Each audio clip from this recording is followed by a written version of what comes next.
So recently I made a video where I talked all types of trash about roosters, but I also brought up some pros. However, I feel like I missed a whole lot of different points in that video. So in this video, I'm going to be going over some pros about raising roosters. Also, please excuse the fact that I'm literally recording in the middle of a severe thunderstorm. No tornado warning, just a basic severe thunderstorm, no big deal. So sorry if it gets a little bit windy, sorry if you hear some thunder, it's alright. It's nothing too bad. Let's get into it. So one of the first pros that I brought up in that video was quite obviously the fact that they can help you get some chickens, some baby chickens walking around. Well, I mean, somebody just turned on the day setting just a couple seconds ago, so I mean, I'm not surprised. But as I was saying, chickens really want some more baby chickens, as you probably know. It's something roosters are trying to do, or just have a little bit of fun, you know. Being a rooster is hard sometimes, especially carrying the entire chicken flock on his shoulders, because you know roosters deserve a little bit of fun every now and then. But in all seriousness though, this will actually help you create baby chickens if you really want to hatch out, which could potentially land you a little bit of money in the spring and maybe even late summer months. It's usually like late winter, but make sure you know your exact dates and frames as to when you want to get your chickens broody and stuff like that. You can check out broody chickens in the iCard linked above if you want to learn more about them. I made that video I think back in January, so that's pretty cool. Another reason is that a lot of the time they'll end up defending your chickens from potential issues that could potentially be lurking in the bushes, you know? You know, roosters, they are a little bit bipolar, as I always talk about in these types of videos. I will warn you, they are bipolar, and they don't really choose who they like. It's kind of wired into their brain. So, like, you might get a rooster that loves everybody, or you might get a rooster that despises everybody. It all depends on what is wired into that rooster's brain for whatever reason. It also depends on how good the rooster's doing that day as well, but for the most part, it really just depends on what's wired in that rooster's brain. However, as I will say, they will defend the flock from any predator issues, for the most part. They'll be putting their life on the line for the chickens. However, sometimes you might get a rooster, as I talked about in my cons video the other day.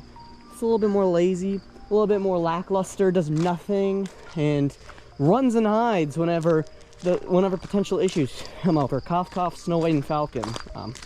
Yeah, that's exactly what they did. Except for Falcon, he actually defended Kit Kat from a coyote last year, which is cool.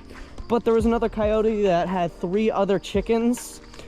I think he could have defended that one and the other one. But hey, I mean, shout out to him. He did his job. Respect, bro. That's like that's like a little bit of respect I have for him left. It's carried by that one little thread of him actually saving a chicken's life. But she still had to go to the hospital, but she's alive. She didn't have any major injuries. It's kind of like tripping and falling, landing on your knees and getting a little scrape, not like getting torn to shreds by a coyote. So shout out to Falcon. Oh, that was cool. But at the same time, as you probably know, they could do that to you too. So I'd recommend keeping your distance. Third of all, roosters help keep your chickens in line as long as you have a good rooster that's above their pecking order, like Waldo.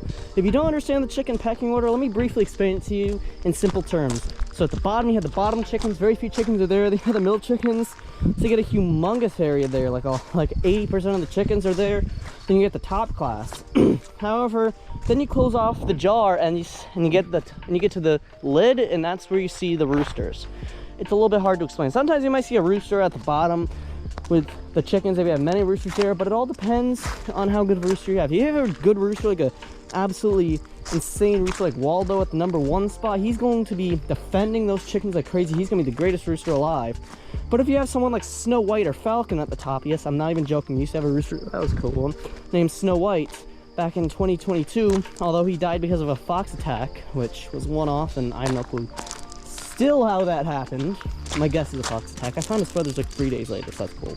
But he didn't really do anything to defend the chickens. I still remember so many attacks he could have prevented. And my rooster Waldo put his life on the line for a whole lot of different things. So I know this video is supposed to talk highly about roosters, but it's kind of tangented off. That's not a word, bro.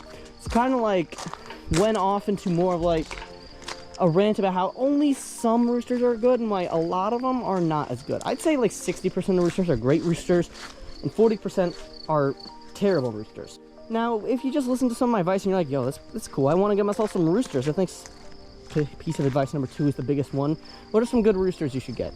Barred rocks. Barred rocks are really cool, and for the most part, they're pretty chill. One of my subscribers actually used to have a barred rock rooster. Sadly, the rooster passed away, I think, 8 or 9 days ago, so rest in peace to, I think his name was Earl, bro. Rest in peace, Earl, bro. You will be missed because I know you were a great rooster, man. You did your job. I'm gonna pay respects in this video. Also, Black Copper Marins, my rooster Waldo, he put his life on the line many times. During April 2022, he defended my chickens from getting attacked by a fox. There could have been like 12 deaths in that flock, but he made it only 4, and he put his life on the line. I remember the neighbors called me saying that the rooster was hiding behind the trash can, so we went and picked him up. He was like really badly injured, like it's like breaking a leg type injury, except he had to be put on like antibiotics, kept in the house for a couple weeks. Yeah, it was not pretty, but at least he's a good rooster.